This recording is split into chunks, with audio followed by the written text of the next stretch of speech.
beaucoup. Alors, premier talk, mes premières fois aussi à Toulouse, donc je suis très content de découvrir cette belle ville, cette belle salle aussi. Et vous aussi, vous êtes très très beau d'ailleurs. Donc aujourd'hui, on va parler de Gutenberg, du développement de Gutenberg, de développement de blocs personnalisés. Et je vous présenterai mon outil HTML to Gutenberg qui permet de convertir du HTML en blocs personnalisés. Ça fait beaucoup de Gutenberg, mais on n'est pas au bout de nos surprises. Donc moi, je m'appelle Julien Verneau, j'habite à Strasbourg, j'ai 28 ans. Et je suis développeur freelance depuis 2018, surtout avec WordPress, mais aussi avec Drupal, Shopify et d'autres technologies, pour des clients assez variés qui sont les clients de mes agences. Donc on va commencer par parler pourquoi utiliser Gutenberg. Alors je pense que si vous êtes là, vous connaissez Gutenberg, vous l'avez déjà utilisé, mais c'est bon de faire un petit peu un saut en arrière pour se rappeler à quoi ça ressemblait avant Gutenberg. Donc ça, c'est un back-office que je pense que vous avez tous déjà vu. C'est du ACF, c'est des champs qui sont à la suite. Ça a des avantages, c'est que tout le monde connaît un petit peu cette solution-là. On peut facilement définir des champs, on peut facilement faire un rendu en front-end. L'écosystème est mature, j'ai parlé de ACF, mais il y a tout un tas de technologies autour pour facilement créer des éléments. On a une séparation claire entre les champs et leur rendu. L'intérêt, c'est qu'on peut vraiment faire la modélisation d'un côté et le rendu front-end ensuite. Mais forcément, l'inconvénient, c'est qu'on n'a pas de lien direct entre les champs et leur rendu. Si on a une page, on ne sait pas quoi éditer exactement côté ACF pour avoir le rendu qu'on veut côté front. Donc est arrivé Gutenberg. Alors petit spoiler, ce sera ma démonstration que je ferai juste après. Où pour le coup on a un éditeur WYSIWYG au sens pur, c'est-à-dire qu'on a vraiment le rendu final qu'on aura. On peut cliquer dedans, éditer les champs. Donc l'avantage, c'est celui-ci. Les inconvénients, c'est que ça demande un nouveau paradigme de développement. Ça change un petit peu la manière de faire les choses, surtout pour les développeurs PHP qui travaillaient sur WordPress avant. Et une complexité opérationnelle aussi, parce qu'il faut du Webpack, du React et tout ça, si on fait des blocs custom. Donc ça a l'air super. Alors, les développeurs adorent Gutenberg, n'est-ce pas? N'est-ce pas? Je me suis posé la question, alors j'ai demandé à Reddit. Donc j'ai tapé WordPress, Gutenberg, Reddit, et j'ai trouvé quelques avis. Celui-ci, qui dit que c'est un petit peu bancal de développer sur Gutenberg. Un autre qui dit que l'expérience était atroce. Un que je ne traduirai pas, mais qui n'aime pas non plus beaucoup l'expérience. Quelqu'un qui a fait un site avec et qui ne recommencera plus jamais de sa vie. Enfin bref, que des avis pas très positifs. J'ai voulu me rassurer, donc j'ai demandé à WordPress directement. Pour ça, je suis allé sur la page du plugin Gutenberg. Et là, j'ai vu les avis. On a 2478 avis 1 étoile contre seulement 833 avis 5 étoiles. Si on les lit, c'est un petit peu compliqué. Des gens qui disent une blague, c'est inintuitif. En italien, c'est une tragédie. Enfin bref, très compliqué. Et le pompon sur la Garonne, c'est ce plugin-là que je pense vous connaissez tous, Classic Editor, qui permet de désactiver Gutenberg sur son site et qui totalise 10 millions d'installations. Bon, qu'est-ce qui se passe avec Gutenberg? Gutenberg est-il mal aimé? Moi, je pense plutôt qu'il est mal compris.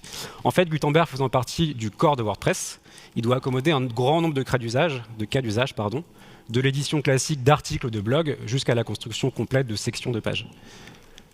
Donc on a plusieurs utilisateurs qui vont l'utiliser de manière différente. Les premiers, c'est les blogueurs qui, eux, vont pouvoir éditer un article directement, comme sur Notion par exemple, ou ce genre d'outils. Eux sont très contents, c'est beaucoup mieux que ce qu'on avait avant avec TinyMCE, en termes de rendu de back-office. On a les site builders qui, eux, vont plutôt prendre des thèmes premium du marché, les assembler, trouver des blocs par-ci par-là et faire des sites avec, et qui, eux, on va déjà avoir une utilisation un peu plus avancée pour construire des sites. Et enfin, les développeurs et les agences qui, eux, vont vouloir créer des blocs plutôt custom ou modifier les blocs existants. Comme on a plusieurs cas d'utilisation qui ne sont pas exhaustifs, et parfois, si un développeur veut utiliser des blocs natifs pour créer des pages, il va être frustré parce qu'il y aura beaucoup de blocs imbriqués. À l'inverse, quelqu'un qui veut développer un bloc et qui ne connaît pas ni PHP ni React, il aura du mal à l'utiliser. Moi, je vais me concentrer plutôt sur la partie développeur et agence aujourd'hui. Donc, je vais présenter l'approche custom et ses avantages. Les premiers, c'est que si on fait des blocs custom sur Gutenberg, on n'a absolument besoin d'aucune extension. On n'a pas besoin d'ACF, on n'a pas besoin d'autres choses comme ça. Et du coup, les montées en version sont simplifiées. Comme on a juste le cœur WordPress et des blocs Gutenberg qu'on a créés nous, on peut facilement mettre à jour son site sans souci. L'expérience d'édition est la meilleure possible, c'est-à-dire qu'on a une page, on peut cliquer dedans, on peut modifier les champs. C'est très intuitif. Et enfin, on a un site performant sans surcouche additionnelle par rapport à quelque chose comme Elementor, par exemple, qui va rajouter sa propre surcouche sur le HTML. Donc petite présentation live, spécialement pour vous. J'ai développé un site sur la ville de Toulouse, que je connaissais très peu, donc soyez indulgents. Donc le voici. Je vous présente Toulouse, entre briques et lumière. Donc c'est un site qui a été fait exclusivement avec des blocs Gutenberg personnalisés, avec des layouts un petit peu spécifiques.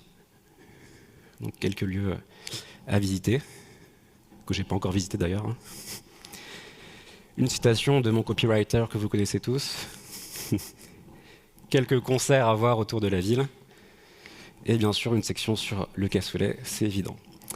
Donc ça c'est pour la partie front-end, mais tout l'avantage de Gutenberg, c'est que si je me rends en back-office, eh ben, j'ai exactement la même chose. Je peux aller sur mes éléments, je peux changer hop, leur style, les réordonner, cliquer sur les éléments et les modifier. Donc ça, c'est Gutenberg fait avec des blocs custom. Et surtout, quand je vais dans mon arbre de composants, on peut voir que j'ai juste des blocs que moi j'ai créés. On va discuter pourquoi après, qui me permettent en fait de vraiment limiter ce que peut faire un client. Encore une fois, notre cas d'usage, c'est une agence qui a une maquette, qui veut intégrer un site et qui veut que son client soit assez limité dans ce qu'il puisse faire avec, tout en pouvant quand même utiliser les blocs de Gutenberg. Donc voilà pour la petite démo. Donc comment faire si on veut développer un bloc Gutenberg personnalisé? Et ben, il y a deux approches différentes sur WordPress. La première, c'est le développement de blocs statiques. Ensuite, c'est les blocs dynamiques. Alors, c'est quoi la différence? Le premier, c'est les blocs statiques, c'est les blocs les plus communs sur Gutenberg, les blocs de titres, de paragraphes, etc. On peut voir une petite démonstration à droite, qui en fait sont sauvegardés en base de données, tel quel, c'est-à-dire que le rendu HTML est sauvegardé et sera rendu directement en front-end tel quel. Donc l'avantage, c'est qu'on peut les développer avec un seul fichier React, donc c'est un composant JavaScript, React, et on n'a pas de rendu PHP, donc on a juste ce composant-là qui va être rendu une fois édité en back-office, sauvegardé en base et rendu ensuite en front. On a ensuite les blocs dynamiques, donc par exemple celui que j'ai mis sur mon site, qui lui, plutôt que de sauvegarder le HTML qui va être généré par le composant, il va sauvegarder seulement les attributs du composant. Donc ici, on peut voir que j'ai une image, je sauvegarde son ID, je sauvegarde le titre qui est sur ma carte aussi, et la petite description en dessous. Pour le rendre, ce bloc, on a le fichier React, qui est le même que sur les blocs statiques en back-office. On a en plus un fichier render.php en front-end, qui permet de prendre ces attributs et de les rendre en front-end. L'avantage de cette approche, c'est que si on veut changer le front-end et le différencier du back, on peut le faire. On peut avoir un composant qui ressemble à quelque chose en back-office et à quelque chose de complètement différent en front-end. Et surtout, on peut le mettre à jour au fur et à mesure. Ça ne va pas casser le bloc, il ne faudra pas le mettre à jour sur toutes les pages individuellement. Si on prend cette méthodologie, cette nomenclature plutôt Atomic Design, moi je placerais plutôt les blocs statiques sur la gauche. C'est-à-dire c'est des petits éléments, du texte, des icônes et tout ça, qui ne vont pas changer sur la durée de vie du projet. Et les blocs dynamiques plutôt pour les grosses sections, pour les éléments de layout, les éléments de query, etc., qui eux vont pouvoir changer au fur et à mesure du projet. Mon conseil, c'est que si vous voulez faire des blocs custom, privilégiez les blocs dynamiques, parce que si vous voulez les changer plus tard et faire un update du design du site, vous pourrez le faire plus facilement avec cela. Donc comment ça marche un bloc dynamique? On a un fichier bloc.json, je pense que vous avez déjà entendu parler de ce fichier aujourd'hui, qui contient les attributs du bloc, son titre, son nom, etc. On a un fichier edit.js qui est un composant React, qui lui va chercher les composants de Gutenberg pour fournir à l'éditeur des zones éditables. Et enfin un fichier render.php qui va prendre les attributs qui ont été enregistrés sur le bloc et les rendre en front-end. Donc petit zoom dessus, on voit ici par exemple, j'ai un attribut title ici qui est défini dans le bloc.json, qui est utilisé dans le composant React, donc il le consomme et puis il va le set quand on change son contenu. Il va être enregistré comme on l'a vu dans le markup en base, et rendu ensuite côté PHP après avoir été échappé. Problème, si on fait une grosse section comme ça, un hero par exemple, on va devoir dupliquer notre code entre le front-end et le back-office. Ça veut dire qu'on aura une fois le composant en PHP qui va rendre les attributs, et une fois le composant en JS qui lui va permettre d'éditer les attributs. Problème numéro 2, forcément on a une dette à l'entrée, une barrière à l'entrée, excusez-moi, technologique, du fait qu'il faut maîtriser React, JSX, etc. Et je ne suis pas le seul à le dire. On voit exactement la même slide sur la conférence d'avant. Et donc ma solution à ça, c'est HTML to Gutenberg, c'est le titre de ce talk, et c'est une librairie que j'ai développée, un plugin Webpack, qui permet de transformer des fichiers HTML en blocs sur Gutenberg. Alors je vais vous montrer rapidement comment ça marche. Ici j'ai un seul fichier HTML, qui sera une section sur mon site. On voit que j'ai mis un petit attribut dessus, je vous montrerai après comment ça fonctionne. Et automatiquement, le fichier sera traduit une fois en React, une fois en PHP, et une fois en JSON pour créer le bloc. Donc comment ça fonctionne? Eh bien, c'est un plugin Webpack qu'on peut installer sur son projet. On le fait pointer sur un dossier qui contient des fichiers HTML. On le fait pointer ensuite sur un dossier qui va rendre les fichiers générés. Et automatiquement, il va convertir l'un vers l'autre.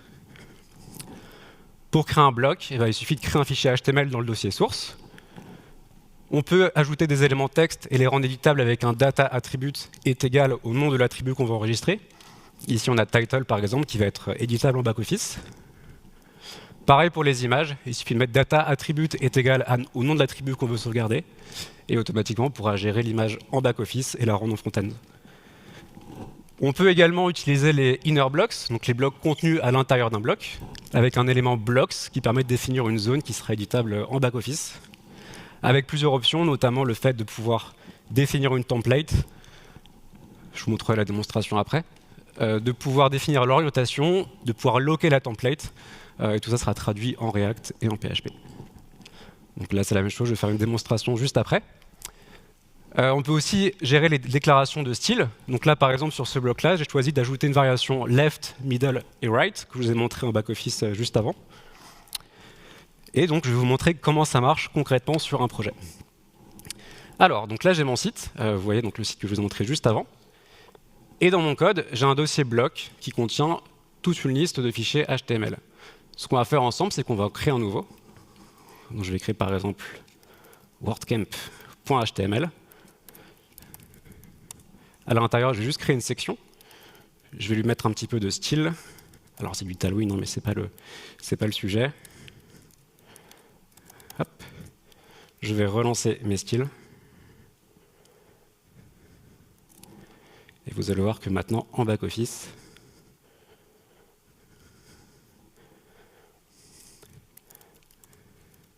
j'ai mon composant qui est là. Alors, j'admets il est nul, mais en tout cas, on a un composant qui est là en back-office. Et en front-end, j'ai exactement la même chose qui est rendue. Alors, si on voulait le rendre un peu plus intéressant, on pourrait mettre du texte à l'intérieur. Donc, c'est ce que je vais faire. Je vais mettre un élément H2, par exemple. Hello WordCamp. Je vais mettre un data attribute que j'appelle title dessus. Et automatiquement, en back-office, vous allez voir que je peux éditer Hello Toulouse. Et j'ai la même chose en front-end. Donc tout l'intérêt de l'outil, c'est qu'on a un seul fichier source, qu'on peut le faire générer les composants dynamiquement. Si vous voulez mettre à jour ce composant plus tard, admettons j'utilise ce bloc pour créer un hero sur mes pages, on veut changer le hero sur tout le site, sur toutes les pages individuelles, et bien juste en modifiant ce fichier HTML, sur tout le site, le hero sera à jour avec une nouvelle charte par exemple, avec un nouveau style, une nouvelle façon de faire les choses. Je peux rentrer un peu plus dans le détail sur les blocs qui composent ce site. Alors j'ai créé ce petit menu de debug qui montre un petit peu tous les blocs qui le composent.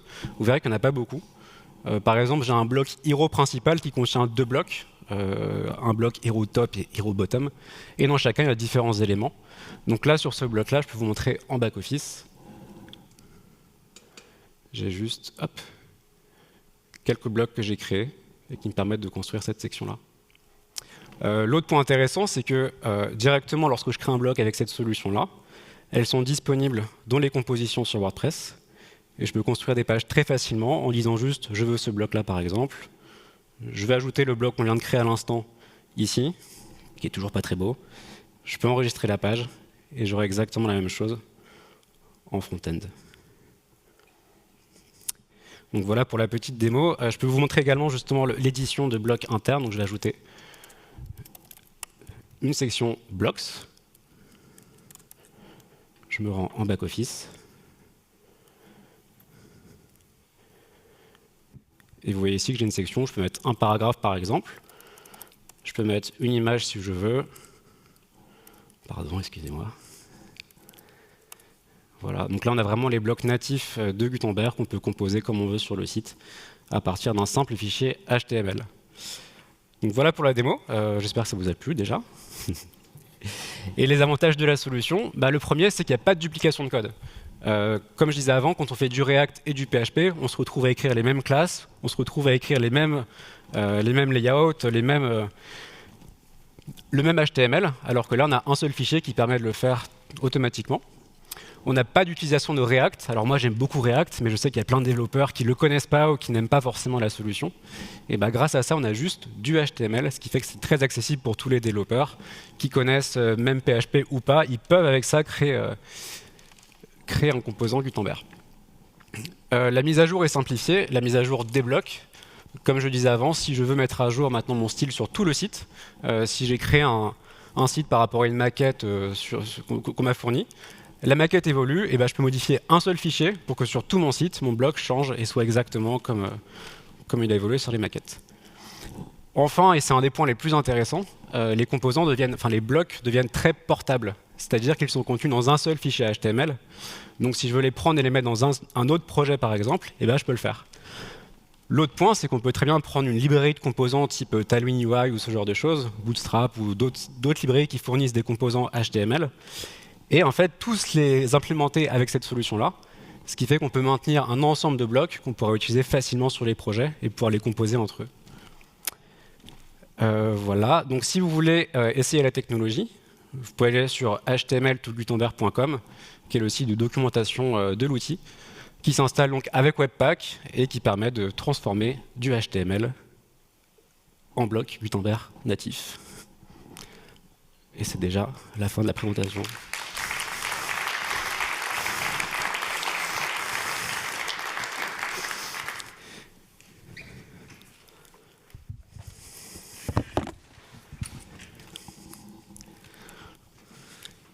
Est-ce que vous avez des questions?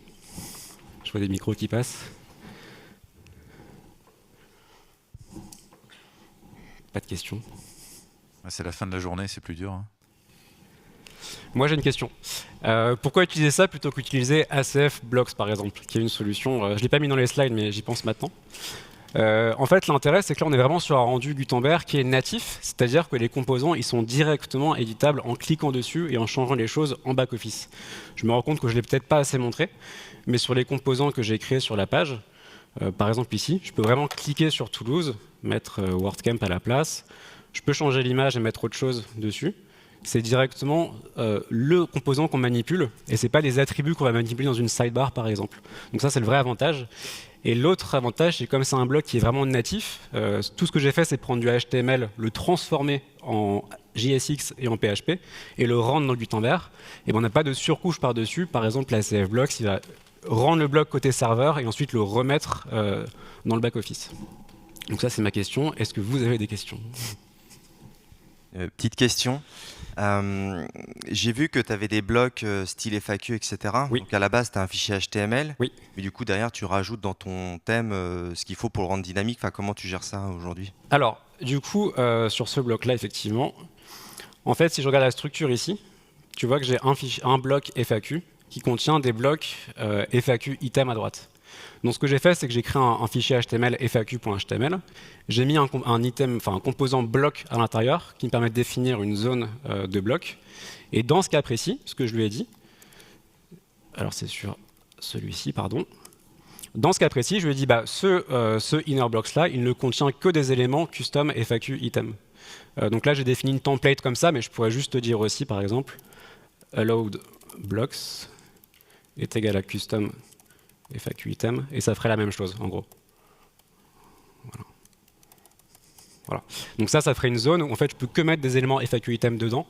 Et l'autre particularité, c'est que sur l'élément FAQ item, j'ai aussi défini un parent, où je dis que celui-là est que parent de l'élément à droite de mes FAQ, qui est la liste des différents éléments. Donc le but de la solution, c'est vraiment de traduire du HTML en bloc, mais après, ça reste exactement pareil derrière. Donc tout ce qui est élément de conception, on va dire, avec Gutenberg, comment on l'utilise, comment on le manipule, comment on architecture un projet avec, ça, pour le coup, ça ne change pas. Ouais, très clair. Merci pour la question. Alors moi, j'ai une question. Tu as parlé d'ACF Block. Oui. Alors du coup, si je comprends bien, ACF Block, ça sera plus adapté si, par exemple, on est développeur PHP, par exemple, et qu'on veut créer rapidement un bloc dynamique, alors que la solution que tu proposes, ça sera mieux intégré, parce que c'est vrai qu'ACF, comme tu l'as dit, les blocs sont pas hyper bien intégrés.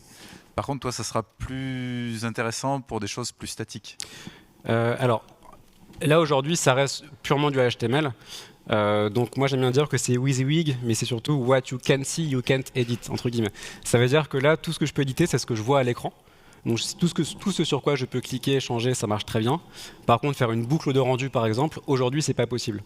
Ça pourrait le devenir, mais là, c'est vraiment pour simplifier la création de blocs un peu plus compliqués, entre guillemets, graphiquement, comme celui-ci, par exemple, à partir d'un fichier HTML, et encore une fois, de pouvoir l'éditer directement à l'intérieur. Donc effectivement, ACF Blocks, il sera plus complet, on va dire, dans le sens où c'est vraiment du PHP, donc on fait absolument ce qu'on veut avec. Par contre, cet outil-là, ça va donner le rendu vraiment natif de je clique, je peux éditer les composants. Et ça, c'est vraiment l'approche native. À savoir que là, je l'ai utilisé comme HTML étant le fichier source qui est versionné, et les blocs générés sont ignorés dans mon projet. Donc je les build à chaque fois que je lance ma compilation. Mais on peut aussi faire l'inverse, dire que j'ai un fichier HTML, que je lance l'outil dessus, il va générer un bloc, et après dans le bloc, je peux faire ce que je veux. Par exemple, là sur mon hero, si je vais dans les blocs générés, là j'ai mon hero, on voit qu'il a vraiment créé un fichier PHP à partir du HTML, un fichier JavaScript à partir du HTML aussi. Et donc là, si je voulais, je pourrais dire en fait ce bloc-là, je le prends, je le versionne dans mon projet et je peux éditer après le PHP comme je le veux. Ça ne change pas. Donc c'est vraiment un élément de traduction du HTML vers React, vers PHP. D'autres questions? Est-ce qu'avec ton... Déjà, top, super. Merci. Ça fait plaisir de voir ce genre d'initiative. Est-ce qu'il y a moyen de segmenter la donnée? Pour moi, le plus gros problème aujourd'hui de Gutenberg, c'est le fait qu'il aplatit tout dans une seule cellule d'une seule table, et que du coup, on est obligé de passer par du parsing pour pouvoir récupérer de la data précise. Et du coup, si on a des Elasticsearch et derrière, ça devient compliqué. Aujourd'hui, tu restes dans le même écueil un petit peu là aussi, où tu es obligé de te conformer à cette structure de la donnée, où il y a moyen de pencher à un moment donné vers l'enregistrement dans la table des méta. Là aujourd'hui, mon opinion c'est que Gutenberg il est super pour tout ce qui est données non structurées, à savoir justement pouvoir créer des pages. Donc c'est ce que j'ai montré avec les compositions sur le site. Moi mon optique c'est plutôt la personne qui n'est pas technique, qui veut un site pour lequel elle puisse assembler différents composants, créer des pages, etc. Maintenant, tout ce qui est données structurées, moi, je le fais encore avec ACF, pour le coup. Et souvent, j'ai un mix des deux, où typiquement, il y aura une page avec... prenons un bien immobilier, par exemple, qui aura des caractéristiques très précises. Je le ferai avec ACF. Et après, j'aurai une zone Gutenberg pour pouvoir changer les éléments dessus. Okay. Donc, aujourd'hui, moi, sur la structure de données, sur la façon dont les choses sont rendues via Gutenberg, moi, j'y touche pas. Ça reste l'approche Gutenberg classique. Donc par rapport à ça, il n'y a pas de changement par rapport au développement d'un bloc custom. Donc tous tes types de contenus permettent juste de gérer de la data et après au final tout ce que tu affiches passera par la page, quoi. C'est ça, en gros, le HTML encore une fois il fait juste la traduction. Après le composant React, il va en fait sauvegarder les attributs qui seront sauvegardés en back-office. C'est ce qu'on avait vu dans le commentaire serialisé du bloc. Et après ça c'est utilisé pour être renvoyé dans le PHP et rendu à nouveau en front. Donc au final tout ce qui est en mémoire, en fait, c'est juste le commentaire avec les attributs justement qui sont sauvegardés. Mais encore une fois, moi, j'interviens pas à ce moment-là. Enfin, je change pas ça par rapport au fonctionnement natif de la solution. Ok, super travail de simplification. Merci beaucoup. D'autres questions?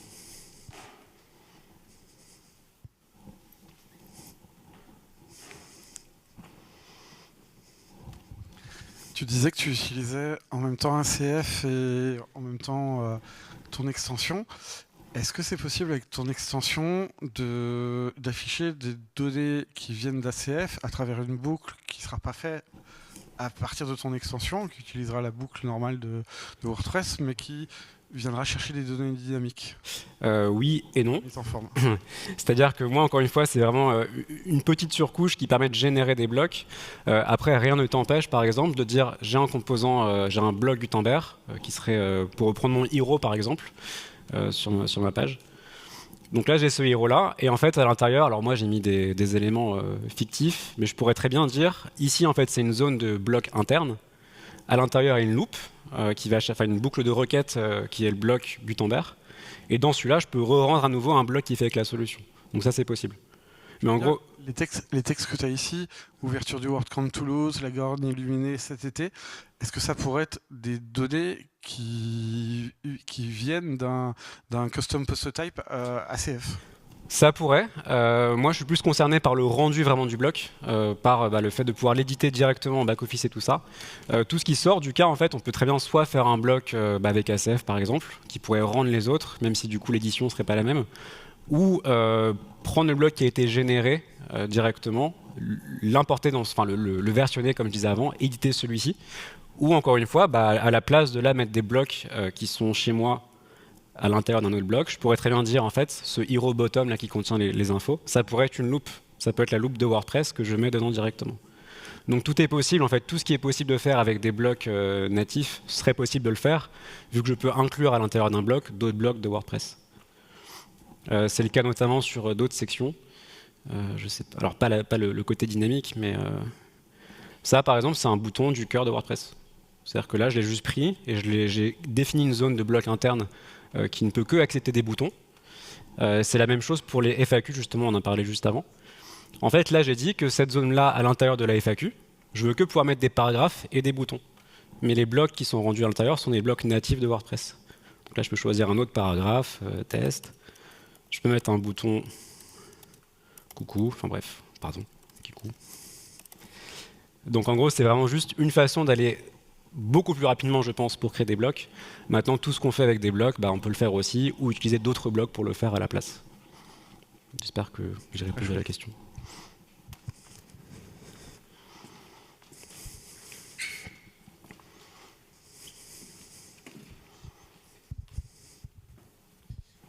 Donc c'est vrai que moi je suis encore toujours dans la phase où je suis fâché avec Gutenberg et j'ai pas réussi, mais avec toutes ces conférences, je commence à avoir envie.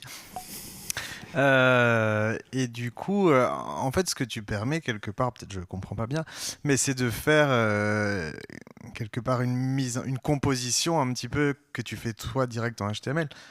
En fait, tu viens pas ajouter dans ton bloc une logique de code, enfin du code ou quelque chose. Enfin, en gros, voilà, c'est pas pour ajouter des fonctionnalités un petit peu particulières, c'est plus pour un petit peu. J'ai l'impression que c'est pour faire une composition un petit peu.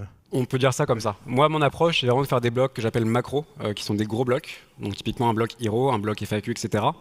Parce que moi, mes clients, souvent, en fait, ils veulent juste un site qui fonctionne, ils veulent quelque chose avec pas tant de possibilités que ça, justement, pour pouvoir garder une charte qui soit la même sur tout le site. Donc moi, j'ai tendance à faire plutôt des gros blocs comme celui-ci, et qu'ensuite, ils peuvent éditer librement. Tout ce qui est fonctionnel par-dessus, ça peut être fait avec d'autres choses en plus, mais encore une fois, moi, je fais juste la traduction entre le HTML et le bloc. Après, on peut toujours modifier le bloc qui a été généré derrière. Donc, par exemple, là, ce bloc FAQ qu'on a vu avant, ici, et en fait, tout ce que je génère moi, c'est ce composant React d'un côté, qui reprend exactement les mêmes classes qui ont été définies en HTML sur l'item, qui va ajouter un rich text qui était le petit titre de la section. Ensuite, une zone inner blocks qui va récupérer, qui va définir des champs, des blocs autorisés dessus. Mais tout le reste après, ça me concerne plus. Moi, c'est vraiment la traduction de l'un vers l'autre, autant en JSX qu'en PHP. Après, ce qu'on fait avec, comment on les assemble, est-ce qu'on fait du fonctionnel, ça, on peut le faire directement, soit du coup en éditant le fichier généré, soit avec des composants qui existent déjà sur Gutenberg. En tout cas, merci, ça a l'air génial. Super.